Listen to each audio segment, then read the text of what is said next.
Hello, good morning. ഇത് കണ്ടോ, ഇത് ഞങ്ങളെ വീട്ടിലുണ്ടായ മുളകാണ്. അതധികം കൂടുതലൊന്നുമില്ല, വളരെ കുറച്ചേ ഉള്ളൂ. ഒരു ചെറിയൊരു പാത്രത്തിലേക്ക് പറിക്കാൻ മാത്രമാണ്. ഒരു കുറച്ച് 2-3 പച്ചമുളക് തൈ കുഴിച്ചിട്ടതിൽ നിന്ന് ഇന്നിപ്പം ഞാൻ വിളവെടുത്തതാണിത്. ഇതുപോലെ 1-2 പച്ചമുളക് തൈ, പല കാന്താരി, വെള്ളമുളക്, അങ്ങനെ 2-3 കുഴിച്ചിട്ടതിൻ്റെ അകത്തുനിന്ന് ഞാൻ വിളവെടുത്തതാണിത്. പക്ഷേ സാധനം കുറച്ചുള്ളെങ്കിലും എൻ്റെ മനസ്സിൻ്റെ സന്തോഷം ഉണ്ടല്ലോ, അത് വളരെ വലുതാണ്.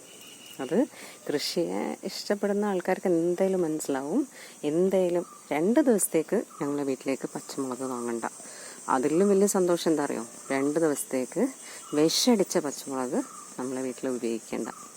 നമ്മളെ കുടുംബത്തിന് എല്ലാവരും ഇതുപോലെ ചെയ്യുകയാണെങ്കിൽ അല്ലേ, ഒരു 2 ദിവസം നമ്മളെ വീട്ടിൽ പറിക്കുന്ന എന്തെങ്കിലും ഒരു സാധനം നമുക്ക് ഉപയോഗിക്കാൻ പറ്റുകയാണെങ്കിൽ 2 ദിവസത്തെങ്കിലും വിഷം ശരീരത്തിൽ നിന്ന് കയറുന്നതിന്, ഒരു ചെറിയ അംശങ്ങളും വിഷം ശരീരത്തിലേക്ക് കയറുന്നതിന് നമ്മുടെ കുടുംബത്തിനെ രക്ഷിക്കാൻ പറ്റും.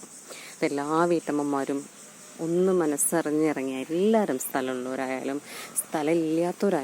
സ്ഥലമില്ലാത്തവർക്ക് നമുക്കറിയാം, ടെറസിൽ എന്തെല്ലോ നട്ടുപിടിപ്പിക്കുന്ന ആൾക്കാരെയൊക്കെ നമ്മൾ യൂട്യൂബിൽ കാണുന്നുണ്ടല്ലേ. അപ്പോൾ അവരെയൊക്കെ നമ്മൾ സമ്മതിക്കണം. ആ കൊച്ചു സ്ഥലത്ത് അവർക്ക് അതിനോടുള്ള ഇഷ്ടവും സ്നേഹവും കൊണ്ടാണ് അവരങ്ങനെ ചെയ്യുന്നത്. അപ്പം എല്ലാവരും നമ്മൾ വേണം എന്ന് വിചാരിച്ചാൽ നമുക്ക് എന്തും പറ്റും അല്ലേ. നമുക്കിഷ്ടമുള്ള കാര്യങ്ങളൊക്കെ എത്ര തിരക്കാണെങ്കിലും നമ്മൾ ചെയ്യുന്നില്ലേ. അപ്പം അതുപോലെ വിചാരിച്ചാൽ മതി. എന്തായാലും ഇന്ന് ഞാൻ നല്ല ഹാപ്പിയാണ്.